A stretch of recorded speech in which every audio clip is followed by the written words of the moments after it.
Hello दोस्तों, आज हम आपको सुनाने जा रहे हैं जैनेंद्र कुमार का लिखा निबंध बाजार दर्शन। एक बार की बात कहता हूँ। मित्र बाजार गए तो थे कोई एक मामूली चीज़ लेने, पर जब लौटे तो एकदम बहुत सा बंडल पास थे। मैंने कहा, ये क्या? बोले, ये जो साथ थीं। उनका आशय था कि ये पत्नी की महिमा है और उस महिमा का मैं कायल हूँ। आदिकाल से इस विषय में पति से पत्नी की ही प्रमुखता प्रमाणित है और ये व्यक्तित्व का प्रश्न नहीं, स्त्रीत्व का प्रश्न है। स्त्री माया न जोड़े तो क्या मैं जोड़ूं? फिर भी सच सच है, और वो यह कि इस बात में पत्नी की ओट ली जाती है। मूल में एक और तत्व की महिमा सविशेष है। वो तत्व है मनी बैग, अर्थात पैसे की गर्मी या एनर्जी। पैसा पावर है, पर उसके सबूत में आसपास माल टाल न जमा हो तो क्या वह खाक पावर है? पैसे को देखने के लिए बैंक हिसाब देखिए, पर माल असबाब मकान कोठी तो अनदेखे भी दिखते हैं। पैसे की उस परचेजिंग पावर के प्रयोग में ही पावर का रस है। लेकिन नहीं, लोग संयमी भी होते हैं। वे फजूल सामान को फजूल समझते हैं। वे पैसा बहाते नहीं हैं और बुद्धिमान होते हैं। बुद्धि और संयम पूर्वक वो पैसे को जोड़ते जाते हैं। वो पैसे की पावर को इतना निश्चय समझते हैं कि उसके प्रयोग की परीक्षा उन्हें दरकार नहीं। बस खुद पैसे के जुड़ा होने पर उनका मन गर्व से भरा फूला रहता है। मैंने कहा, ये कितना सामान ले आए? मित्र ने सामने मनी बैग फैला दिया। कहा, ये देखिए, सब उड़ गया। अब जो रेल टिकट के लिए भी बचा हो। मैंने तब तय माना कि और पैसा होता और सामान आता। वो सामान ज़रूरत की तरफ देखकर नहीं आया, अपनी परचेजिंग पावर के अनुपात में आया है। लेकिन ठहरिए, इस सिलसिले में एक और भी महत्व का तत्व है जिसे नहीं भूलना चाहिए। उसका भी इस कर्तव्य में बहुत कुछ हाथ है। वो महत्व है बाजार। मैंने कहा, ये इतना कुछ नाहक ले आए? मित्र बोले, कुछ न पूछो, बाजार है कि शैतान का जाल है। ऐसा सजा सजा कर माल रखते हैं कि बेहया ही हो जो ना फंसे। मैंने मन में कहा, ठीक। बाजार आमंत्रित करता है कि आओ, मुझे लूटो और लूटो। सब भूल जाओ और मुझे देखो। मेरा रूप और किसके लिए है? मैं तुम्हारे लिए ही हूँ। नहीं कुछ चाहते हो तो भी देखने में क्या हर्ज है? अजी आओ भी। इस आमंत्रण में ये खूबी है कि आग्रह नहीं है। आग्रह तिरस्कार जगाता है, लेकिन ऊंचे बाजार का आमंत्रण मूक होता है और उससे चाह जगती है। चाह मतलब अभाव। चौक बाजार में खड़े होकर आदमी को लगने लगता है कि उसके अपने पास काफ़ी नहीं है, और चाहिए और चाहिए। मेरे यहाँ कितना परिमित है और यहाँ कितना अतुलित है। ओह, कोई अपने को न जाने तो ये बाजार का शौक उसे कामना से विकल बना छोड़े। विकल क्यों? पागल। असंतोष, तृष्णा और ईर्ष्या से घायल कर मनुष्य को हमेशा के लिए ये बेकार बना डाल सकता है। एक और मित्र की बात है। ये दोपहर के पहले गए बाजार से कहीं शाम को वापस आए तो खाली हाथ। मैंने पूछा, कहाँ रहे? बोले बाजार देखते रहे। मैंने कहा बाजार को देखते क्या रहे? बोले क्यों बाजार? तब मैंने कहा लाए तो कुछ नहीं। बोले हाँ, पर ये समझ ना आता था कि लूँ तो लूँ क्या। सभी कुछ तो लेने को जी होता था, कुछ लेने का मतलब था, बाकी सब कुछ छोड़ देना। पर मैं कुछ भी नहीं छोड़ना चाहता था, इससे मैं कुछ भी नहीं ले सका। मैंने कहा खूब, पर मित्र की बात ठीक थी। अगर ठीक पता नहीं है कि क्या चाहते हो तो सब ओर की चाह तुम्हें घेर लेगी और तब परिणाम त्रास ही होगा, गति नहीं होगी न कर्म। बाजार में जादू है और वो जादू आँख की राह काम करता है। वो रूप का जादू है, पर जैसे चुंबक का जादू लोहे पर ही चलता है, वैसे ही इस जादू की भी मर्यादा है। जेब भरी हो और मन खाली हो, ऐसी हालत में जादू का असर खूब होता है। जेब खाली पर मन भरा ना हो तो भी जादू चल जाएगा। मन खाली है तो बाजार की बहुत सारी चीज़ों का निमंत्रण उस तक पहुंच जाएगा, और कहीं हुई उस वक्त जेब भरी, तब तो फिर वो मन किसकी मानने वाला है। मालूम होता है कि ये भी ले लूँ, वो भी ले लूँ, सभी सामान तो ज़रूरी है और आराम को बढ़ाने वाला ही मालूम होता है, पर ये सब जादू का असर है। जादू की सवारी उतरी कि पता चलता है कि फैंसी चीज़ों की बहुतायत आराम में मदद नहीं देती, बल्कि खलल ही डालती है। थोड़ी देर को स्वाभिमान को जरूर सेंक सकती है, पर इससे अभिमान की, गिल्टी की और खुराक मिलती है। जकड़ रेशमी डोरी की हो तो रेशम के स्पर्श के मुलायम के कारण क्या वो कम जकड़ होगी? पर उस जादू की जकड़ से बचने का एक और सीधा सा उपाय है, और वो ये है कि बाजार जाओ तो खाली मन हो, मन खाली हो तब बाजार न जाओ। कहते हैं लू में जाना हो तो पानी पी कर जाना चाहिए, पानी भीतर हो लू का लूपन व्यर्थ हो जाता है।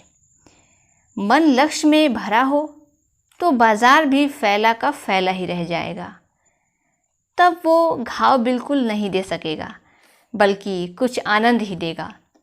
तब बाजार तुमसे कृतार्थ होगा, क्योंकि तुम कुछ न कुछ सच्चा लाभ उसे दोगे। बाजार की असली कृतार्थता है आवश्यकता के समय काम आना। यहाँ एक अंतर पहचान लेना बहुत ज़रूरी है। मन खाली नहीं रहना चाहिए, इसका मतलब ये नहीं है कि वो मन बंद रहना चाहिए। जो बंद हो जाएगा वो शून्य हो जाएगा। शून्य होने का अधिकार बस परमात्मा का है, जो सनातन भाव से संपूर्ण है, बाकी सब अपूर्ण है। इससे मन बंद नहीं रह सकता। सब इच्छाओं का निरोध कर लोगे ये झूठ है, और अगर इच्छा निरोध तपः का ऐसा ही नकारात्मक अर्थ हो तो वो तप झूठ है।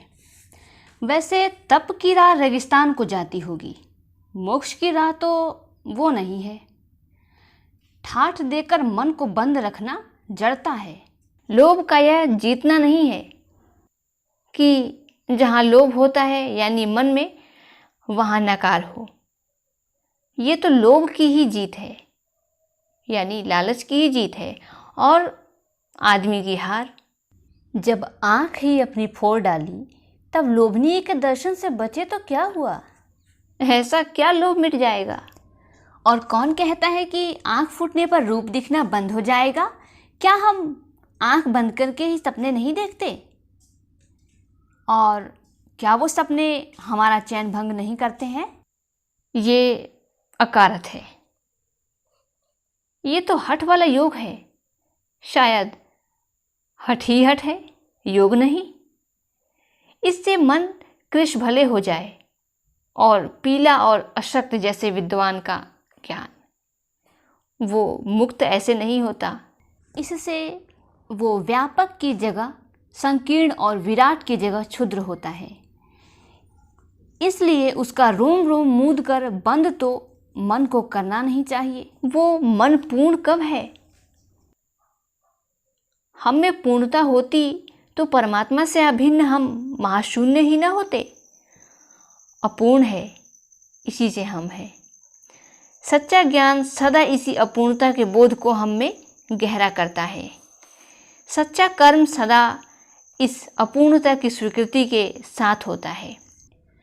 इसलिए उपाय कोई वही हो सकता है जो बलात् मन को रोकने को न कहे, जो मन को भी इसलिए सुने क्योंकि वो अप्रयोजनीय रूप में हमें नहीं प्राप्त हुआ है। हाँ, मनमानेपन की छूट मन को न हो, क्योंकि वो अखिल का अंग है, खुद कुल नहीं है। पड़ोस में एक महान भाव रहते हैं जिनको लोग भगत जी कहते हैं। चूरन बेचते हैं, ये काम करते हैं। जाने उन्हें कितने बरस हो गए हैं, लेकिन किसी एक भी दिन चूरन से उन्होंने 6 आने पैसे से ज़्यादा नहीं कमाए। चूरन उनका आसपास सरनाम है और खुद खूब लोकप्रिय हैं। कहीं व्यवसाय का गुर पकड़ लेते और उस पर चलते तो आज खुशहाल क्या मालामाल होते, क्या कुछ उनके पास ना होता।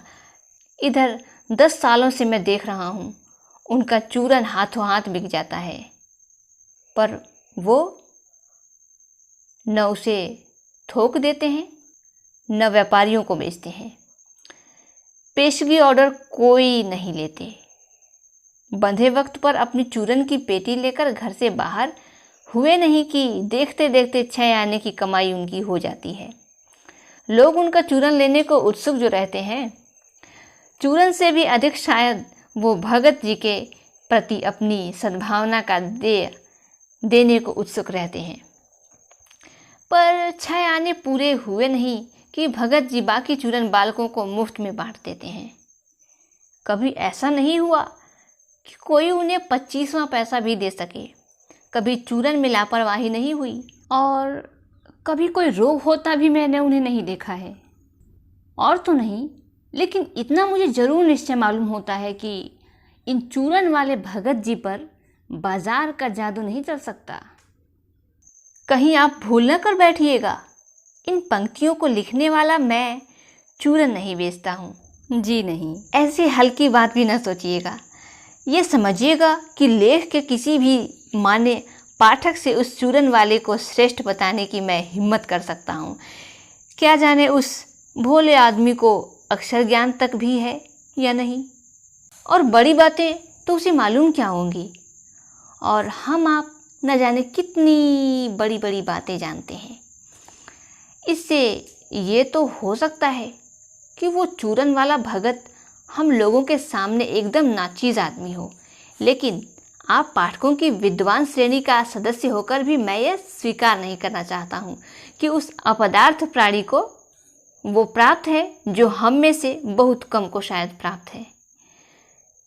उस पर बाजार का जादू वार नहीं कर पाता। माल बिछा रहता है और उसका मन अडिग रहता है। पैसा उससे आगे होकर भीख तक मांगता है कि मुझे ले लो, लेकिन उसके मन में पैसे पर दया नहीं समाती। वो निर्मम व्यक्ति पैसे को अपने आहत गर्भ में बिलखता ही छोड़ देता है। ऐसे आदमी के आगे क्या पैसे की व्यंग शक्ति कुछ भी चलती होगी? क्या वह शक्ति कुंठित रहकर सलज्ज ही न रह जाती होगी? पैसे की व्यंग शक्ति सुनिए, वो भयानक है। मैं पैदल चल रहा हूँ कि पास ही धूल उड़ाती निकल गई मोटर। अरे वो क्या निकली, मेरे कलेजे को कौंती एक कठिन व्यंग की लीक ही आर से पार हो गई। जैसे किसी ने आंखों में उंगली देकर दिखा दिया हो कि देखो उसका नाम मोटर है और तुम्हारे पास वो नहीं है। ये मुझे अपनी ऐसी विडंबना मालूम होती है कि बस पूछो मत। मैं सोचने को मजबूर हो जाता हूँ कि हाय, यही माँ बाप रह गए थे जिनके यहाँ मैं जन्म लेने को था। क्यों ना मैं मोटर वालों के यहाँ पैदा हुआ। उस व्यंग में इतनी शक्ति है कि ज़रा मुझे अपने सगों के प्रति कृतज्ञ कर सकती है। लेकिन क्या ये लोक वैभव की ये व्यंग शक्ति उस चूरन वाले मनुष्य के आगे चूर चूर होकर ही नहीं रह जाती? चूर चूर क्यों? अरे कहो पानी पानी। तो वो क्या बल है जो इस तीखे व्यंग के आगे ही अजेय ही नहीं रहता, बल्कि मानो उस व्यंग की क्रूरता को ही पिघला देता है। उस बल को चाहे जो नाम दो, पर वो निश्चय उस तल की वस्तु नहीं है जहाँ पर संसारी वैभव फलता फूलता है। वो कुछ अपर जाति का तत्व है। लोग स्पिरिचुअल कहते हैं, आत्मिक, धार्मिक, नैतिक कहते हैं। मुझे योग्यता नहीं कि मैं उन शब्दों में अंतर देखूं और उसका प्रतिपादन करूं। मुझे शब्द से कोई सरोकार नहीं। मैं विद्वान नहीं कि शब्दों पर अटकूं, लेकिन इतना तो है कि जहाँ तृष्णा है, बटोर रखने की इच्छा है, वहाँ उस बल का बीज नहीं है। बल्कि अगर उसी बल को सच्चा बल मानकर बात की जाए तो कहना होगा कि संचय की तृष्णा और वैभव की चाह में व्यक्ति की निर्बलता ही प्रमाणित होती है। निर्बल ही धन की ओर झुकता है, वो अबलता है। वो मनुष्य पर धन की और चेतन पर जड़ की विजय है। एक बार चूरन वाले भगत जी बाजार चौक में दिखे। मुझे देखते ही उन्होंने जय जयराम किया। मैंने भी जयराम कहा। उनकी आंखें बंद नहीं थीं और ना ही वो उस समय बाजार को किसी तरह से कोसते हुए दिख रहे थे। रास्ते में बहुत लोग, बहुत बालक मिले जो भगत जी के द्वारा पहचाने जाने के इच्छुक थे। भगत जी ने सबको ही हंसकर पहचाना, सबका अभिवादन लिया और सबको अभिवादन किया। इससे तनिक भी यह नहीं कहा जा सकेगा कि चौक बाजार में होकर उनकी आंखें किसी से भी कम खुली थी। लेकिन भौचक्के होकर रहने की लाचारी उन्हें नहीं थी। व्यवहार में पसोपेश उन्हें नहीं था और खोए से खड़े नहीं रह जाते थे। वे तरह तरह की बढ़िया माल से चौक भरा पड़ा है। उन सबके प्रति अप्रीति इस भगत के मन में नहीं है, जैसे उस समूचे माल के प्रति उनके मन में आशीर्वाद हो सकता है। विद्रोह नहीं, प्रसन्नता ही भीतर है, क्योंकि देखता हूँ कि खुली आँख, तुष्ट और मग्न वो चौक बाजार में से चलते चले जाते हैं। रास्ते में बड़े बड़े फैंसी स्टोर पड़ते हैं, पर पड़े ही रह जाते हैं। भगत कहीं नहीं रुकते हैं तो एक छोटी सी पंसारी की दुकान पर रुकते हैं। वहाँ दो चार अपने काम की चीज़ ली और चले आते हैं। बाजार से हठपूर्वक विमुखता उनमें नहीं है, लेकिन अगर उन्हें जीरा और काला नमक चाहिए तो सारे चौक बाजार की सत्ता उनके लिए तभी तक उपयोगी है जब तक वहाँ जीरा मिलता है। ज़रूरत भर जीरा वहाँ से ले लिया कि फिर सारा चौक उनके लिए आसानी से नहीं के बराबर हो जाता है। वो जानते हैं कि जो उन्हें चाहिए वो जीरा नमक है। बस इसी निश्चित प्रतीति के बल पर बाकी सब चांदनी चौक का आमंत्रण उन पर व्यर्थ होकर बिखरा रहता है। चौक की चांदनी दाएं बाएं भूखी की भूखी फैली रह जाती हैं, क्योंकि भगत जी को जीरा चाहिए और वो कोने की पंसारी की दुकान से मिल जाता है और वहाँ से सहज भाव में ले लिया गया है। इसके आगे आसपास अगर चांदनी चौक बिछी रहती है तो बड़ी खुशी से बिछी रहे। भगत जी से बेचारी का कल्याण ही चाहते हैं। यहाँ मुझे याद है कि बाजार को सार्थकता भी वही मनुष्य देता है जो जानता है कि उसे चाहिए क्या, और जो नहीं जानते कि वे चाहते क्या हैं, वो अपनी परचेजिंग पावर के गर्व में अपने पैसे से केवल एक विनाशक शक्ति, शैतानी शक्ति, व्यंग की शक्ति ही बाजार को देते हैं। न तो वे बाजार से लाभ उठा सकते हैं और न ही बाजार को सच्चा लाभ दे सकते हैं। वे लोग बाजार का बाजारूपन बढ़ाते हैं, जिसका मतलब है कि कपट बढ़ाते हैं। कपट की बढ़ती का अर्थ परस्पर में सद्भाव की घटी है। इस सद्भाव के हाथ पर आदमी आपस में भाई भाई और सुहृदय और पड़ोसी फिर नहीं रह जाते और आपस में ग्राहक और बेचक की तरह व्यवहार करते हैं, मानो दोनों एक दूसरे को ठगने की घात में हों। एक के नुकसान में दूसरे को अपना फायदा दिखता है और ये बाजार का बल्कि इतिहास का सत्य माना जाता है। ऐसे बाजार को बीच में लेकर लोगों में ज़रूरतों का आदान प्रदान नहीं होता, बल्कि शोषण होने लगता है। तब कपट सफल होता है और निष्कपट शिकार हो जाता है। ऐसे बाजार मानवता के लिए विडंबना है, और जो ऐसे बाजार का पोषण करता है, जो उसका शास्त्र बना हुआ है, वो अर्थशास्त्र सरासर औंधा है। वो मायावी शास्त्र है, वो अर्थशास्त्र और नीति शास्त्र है।